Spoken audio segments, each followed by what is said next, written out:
we now know that Houston is not tanking. We know the Jets. I actually think if the Jets fire Gase, they're going to ruin their tank.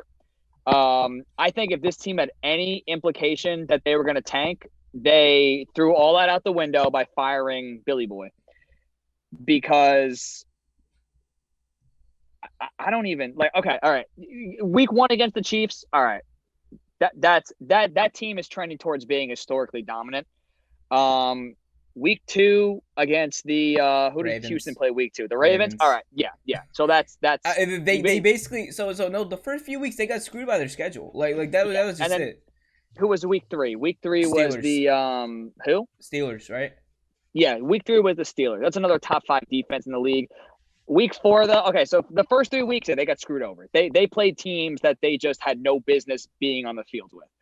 Week 4, that's the 0-4 Vikings team that doesn't finish games, Panic Bowl. really doesn't play defense, and they lost. Yeah, they gave Bill the boot. But it's been a long time coming, man. I mean, he pretty much tore that organization apart from the inside. I mean, talk about he traded that dude with dreads for nothing.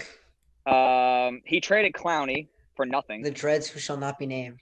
Yeah, he traded that dude with dreads for nothing. He traded Clowney for nothing. What do you make of the reports that he was getting into arguments with J.J. Watt and the defensive coordinator? I believe it. J.J. Watt's sick of losing. J.J. Watt's sick of losing. No, you know what the funny thing is? Let me interject. The funny thing is, O'Brien was not ineffective. You know, if you look at the Houston Texans in their short history, he's not ineffective as a head coach. If you look at what he had to work with, especially the first few years he was there. You know, they went 9-7, they won their division, but look at who their quarterbacks were. They had people like Tom Savage. They had people like Brock Osweiler. You know, so Brian Hoyer.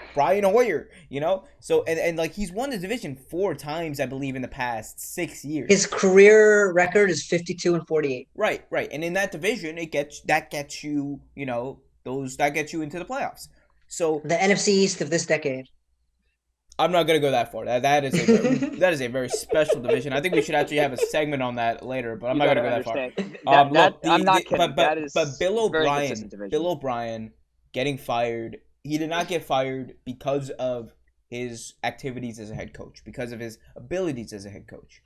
The Bill O'Brien that got fired was Bill O'Brien, the GM. Because what did he do? He ruined this team for years to come. Because here's the thing. If you're trying to build a team, you're trying to build a winning team, you're going all in for a Super Bowl. I understand trading for Laramie Tunsil. I understand trading for Kenny Stills, getting more depth at your wide receiver position, because now you have people like Fuller, and now you have DeAndre Hopkins, and now you have, Deshaun Watson slinging a football. Those are good moves. Okay, what I don't understand is trading Jadeveon Clowney for a 3rd-round pick, and what you can absolutely in no way justify. Like the day that Bill O'Brien should have been fired before this decision was allowed to be made, before they were allowed to trade DeAndre Hopkins for a 2nd-round pick. And don't get me started saying that David Johnson was worth anything in that trade. The Cardinals should have traded a 1st-round pick just for them trading away David Johnson. Put himself in hot water with Clowney. That was the first, all right, he's kind of treading, he's kind of on thin ice. Then when he trades that dude with dreads, he trades that dude to Arizona for nothing. Then it was all right, now. And then they come out 0-4. Well, what did you expect? It was almost as if he was trying to hinder himself. It was almost as if he was trying to prove. Was he trying to prove I can win with nothing? Yeah, I think that's exactly what he's going for. You trade away the leader of that team, and you expect to win, and you don't. What do you think is going to happen? Exactly what happened. I think he was trying to prove I could win with nothing, and obviously he couldn't. Yeah. You know who he reminds me of? He reminds me of Gruden on Monday Night Football, trying to build a team of Gruden grinders, but whatever the equivalent is for Bill O'Brien, that he's just, I'm going to bring in my guys. I'm Bill O'Brien. Kind of like Chip Kelly. I know what I'm doing. Yeah, exactly. Yeah, I feel like that's a really good analogy or comparison. Because Chip Kelly failed because he kept trying to bring in his guys, especially, swapping the team with former Oregon players. It's not going to work on the NFL. You got to be flexible. You got to think on your feet, and you got to be willing to move with the talent that you have. Bill O'Brien is not a bad head coach. You're never going to get me to say that Bill O'Brien's a bad head coach, but Bill O'Brien is a Lord Almighty, God awful GM. Agreed. And he deserves to get canned for that. And he deserves to have a head coaching job again in the NFL one day. Probably not next year, but he deserves to have a head coaching job. He should be nowhere near that GM room, though. He should be nowhere near that draft board at all. Nowhere near it. So I think at the end of the day, you reap what you sow. If you're the Texans, you gave him too much power and it shot you in the foot. So, your organization's in tatters, and you hope that Romeo Crennel, I forget the name of the guy who is some random business exec that they're giving the interim GM to, and they're not going to hire anyone new until the season ends. So, that organization's in tatters, and you just kind of beg that, hopefully they don't go 2-14.